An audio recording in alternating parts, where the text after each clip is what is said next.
Bien, bon, après ces nouvelles plus ou moins positives du côté des levées de fonds de 2023, on a eu quand même un début d'année au niveau de la technologie. On va en parler tout à l'heure. Je vois que le professeur Jean-Manuel Bibeau est avec nous ce matin. On va revoir dans quelques secondes. Donc beaucoup d'excitation au niveau technologique et notamment au niveau du CES, le plus grand salon de la tech qui a lieu comme notre événement en début d'année. Et ça nous permet, voilà, quelques semaines plus tard, de faire un bilan. Alors, on va le faire avec vous. Thomas, vous êtes quasiment un pilier du CES. Je crois que c'est quoi, 23e édition ? Oui, 22. 22. En fait, on vous a invité comme l'an dernier, parce que ce qui est intéressant avec vous, Thomas, c'est que vous avez bien sûr la carte de l'entrepreneur et de l'inventeur. Vous allez en parler avec Barracuda, donc depuis 22 ans, mais aussi un acteur qui va témoigner au nom en fait, de tout l'écosystème des entrepreneurs et des innovations. Donc, est-ce que ce CES de Las Vegas, qui en 2021-22... je crois Bastien était un peu fatigué. Ouais. Est-ce qu'il a repris des couleurs et est-ce qu'il nous parle d'innovation en santé numérique ? Alors oui, donc je reviens avec une voix un peu cassée parce que j'ai beaucoup pitché pendant la semaine du CES, même si j'ai eu le temps de me préparer. Oui, le CES de 2024 a été un très bon cru. Pour ceux qui ont connu la folie, on est revenu sur des niveaux qui étaient proches de 2019-2020. Alors avec moins 20%, je vais vous expliquer un peu pourquoi, mais grosso modo, si on regarde d'en haut, le CES 2024 était un bon cru et on est revenu, moi je considère qu'on est vraiment revenu à la normale avec quand même quelques modifications. La première modification, il faut voir que le CES grandit au fur et à mesure que l'électronique rentre dans les produits. Donc à chaque fois qu'une nouvelle catégorie devient électronisée, la voiture est devenue électronique, le CES devient plus grand parce qu'il y a la voiture, la santé devient digitale, le CES rentre dedans. Et donc depuis 3-4 ans, le CES d'abord qui s'appelait Consumer Electronics Show est en train d'essayer de ne pas être plus trop consumer, d'élargir et de s'élargir à la e-santé. Donc en volume, c'est presque aussi bien que 2019-2020. 2020, c'était la folie absolue, où il y avait la bataille des grands géants de l'AI avec Google, Amazon, etc. Ceux-là, ils sont un peu plus calmés, donc c'est aussi un CES réaliste. C'est assez intéressant parce que je reprendrai quasiment tous les mots qui ont été pris par votre interlocutrice précédente, c'est-à-dire réaliste, business model, moins de start-up complètement délirantes. Et donc c'est un CES aussi d'évolution, pas de révolution. Si on veut regarder les CES, moi je les classe en général en deux catégories. Il y a les CES de start-up et les CES de grosses boîtes. C'est un CES plutôt de grosses boîtes parce que quand les taux sont élevés, les start-up ont moins de capitaux pour faire n'importe quoi et dire qu'ils vont changer le monde. Et deuxième élément, c'est aussi un CES d'évolution. Pourquoi ? Parce que le gros coup de massue, c'était l'année dernière avec l'arrivée des LLM et donc quelque part l'intelligence artificielle qui accélère encore. On pensait que ce n'était pas possible et c'est devenu possible. Et donc quelque part cette année c'était la semaine d'évolution, il y avait de l'AI à peu près partout. Et donc si on veut regarder les tendances, premier élément, macro, réaliste, évolution, plutôt grosse boîte, déploiement de la technologie d'intelligence artificielle partout.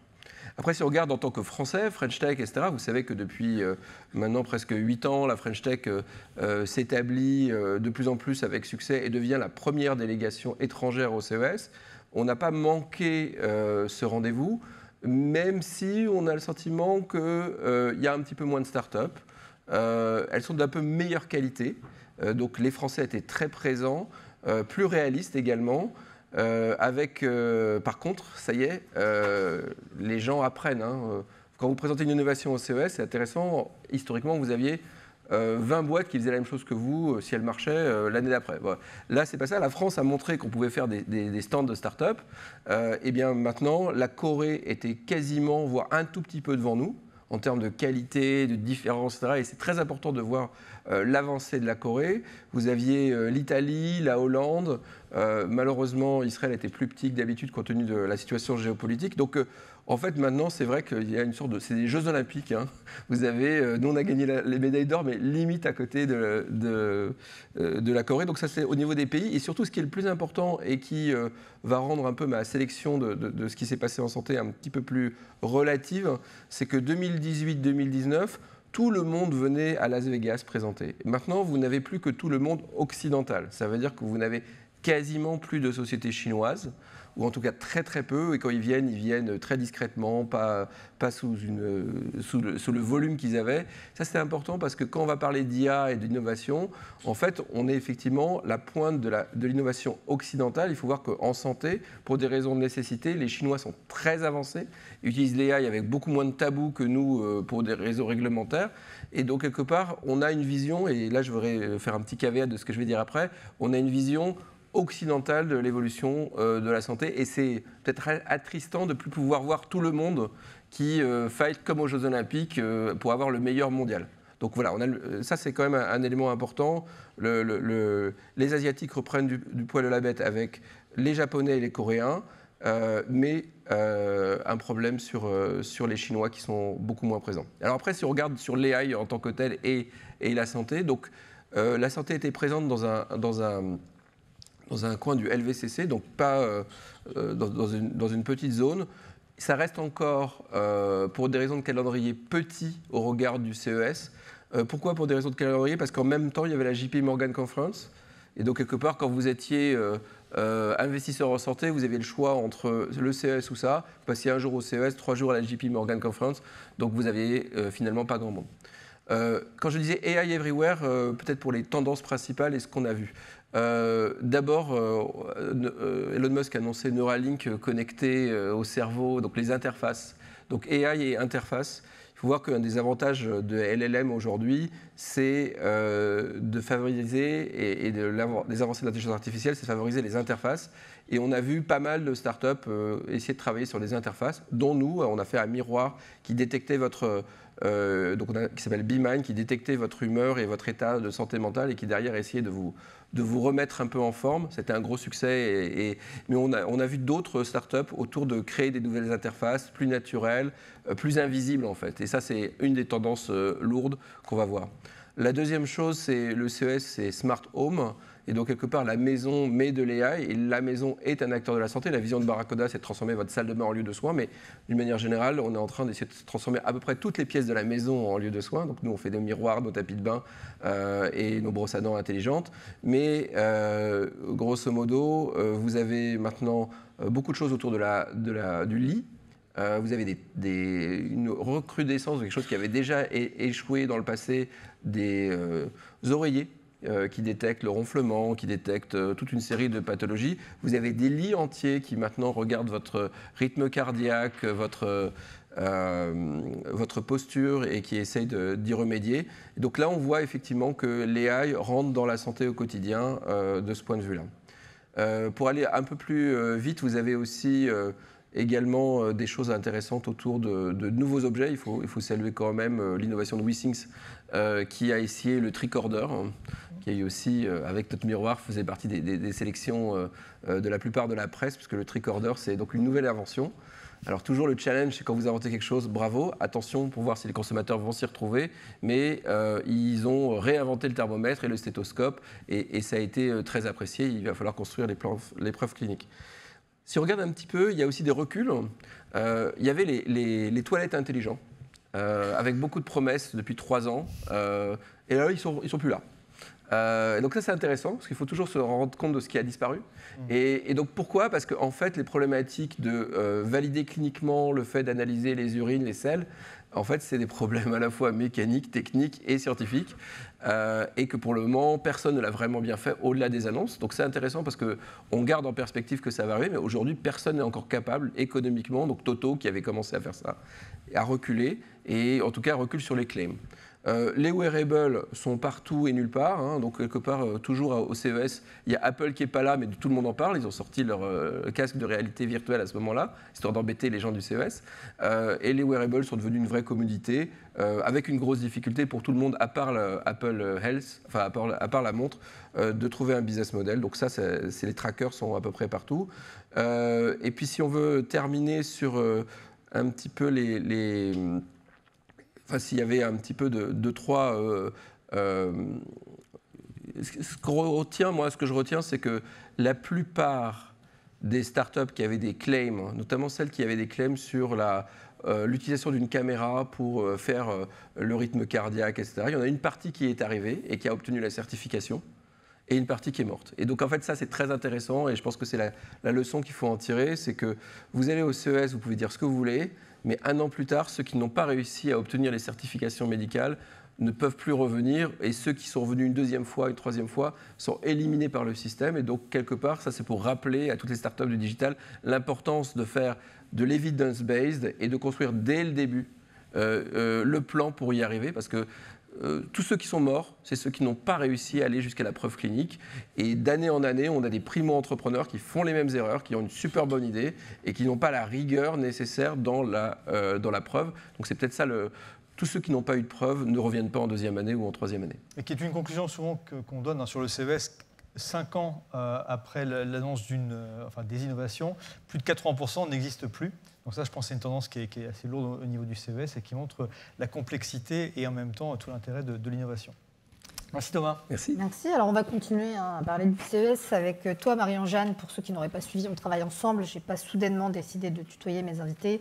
Tu es journaliste pour APM News, TIC Santé, TIC Pharma, spécialiste des industries de santé et des technologies numériques. Alors, tu étais à Las Vegas et tu reviens avec un bilan bien ficelé. Tu voulais justement nous parler d'IA et notamment d'IA générative, la star du salon. Oui, parce que de mon côté, j'ai plutôt arpenté les allées du LVCC, c'est là où se tenait le Digital Health Summit dont parlait Thomas. Il y a une partie exposant dans un hall qui est notamment sponsorisée par WeThings et Dassault Systèmes parmi les Français. Et il y a aussi une partie conférence et keynote avec des interlocuteurs d'assez haut niveau. Il y a des dirigeants de grands réseaux hospitaliers, il y a des assureurs, des représentants des GAFAM et des pouvoirs publics américains. Alors, ce qui m'a marqué, c'est d'abord que l'IA générative, donc, qui permet de créer des nouveaux contenus, des nouvelles images, des nouvelles idées, était abordée par absolument tout le monde. Mais à l'inverse de ce que je pensais trouver, c'est-à-dire des technophiles très empressés de s'emparer d'une nouvelle technologie, j'ai trouvé beaucoup de prudence, et même parmi les sociétés en pointe dans ce domaine, comme Microsoft. Pourtant, c'est potentiellement une révolution, la générative IA dans la santé.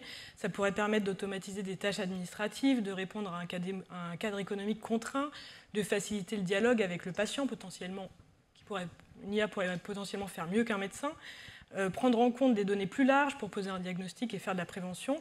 Et dans l'assurance, ça pourrait permettre d'expliquer une police d'assurance à un soignant ou à un patient, et là encore de façon très personnalisée.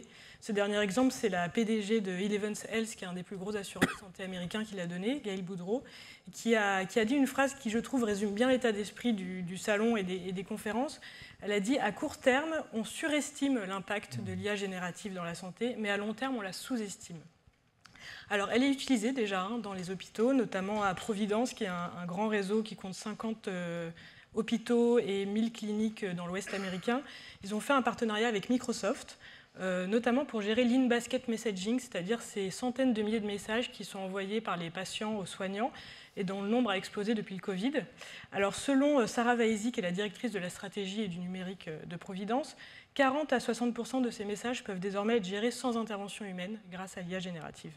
C'est aussi utilisé pour l'ambient listening, c'est-à-dire une écoute d'une consultation par une IA qui est capable ensuite de produire automatiquement des synthèses, une à destination du soignant, une à destination du patient, et des suggestions de prescription. Ça aussi, c'est en cours chez Providence. Et chez Yale, chez le réseau hospitalier qui est lié à l'école Yale, qui compte 5 hôpitaux dans le Connecticut, il y a un outil de recherche de professionnels de santé qui prend en compte les symptômes du patient, depuis quand il a ces symptômes, son historique, quel professionnel de santé il a déjà consulté pour lui conseiller le meilleur professionnel. Donc c'est utilisé, ça permet des gains d'efficacité selon les témoignages des dirigeants qui étaient présents, mais il y a encore beaucoup de freins et de limites qui ont été soulignés par tous. D'abord le coût. Ça a été rappelé par le directeur digital de Yale, à chaque fois qu'on utilise l'IA générative, on paye, et d'autant plus quand on l'entraîne sur des données de santé qui sont protégées. Il faut faire le tri, il faut prouver la valeur. Il y a des organismes qui commencent à se développer justement pour évaluer le bénéfice-risque des IA dans la santé. Il faut des données structurées, et ça c'est le directeur médical de Microsoft qui l'a rappelé, 80% des données de santé ne sont pas structurées. Et c'est lui aussi qui a souligné qu'il y a une grosse limite encore à l'IA générative, qui sont les hallucinations et les affabulations. C'est-à-dire qu'elle est tellement créative qu'elle est capable de produire des informations qui apparaissent véridiques et qui sont en réalité totalement fausses ou inventées. Alors c'est une limite qui peut être circonscrite, mais qui est à prendre en compte, selon donc le directeur médical de Microsoft. Tout ça, ça pose la question de la confiance et de la transparence.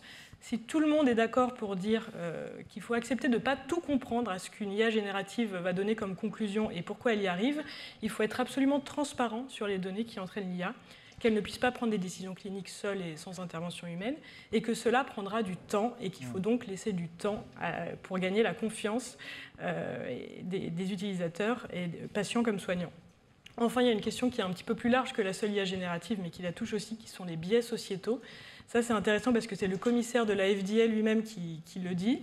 Je le cite, « Le système américain de santé est structurellement construit pour avantager les personnes qui ont de l'argent et du pouvoir, et une intelligence artificielle ne sera jamais meilleure que le système dans lequel elle se déploie.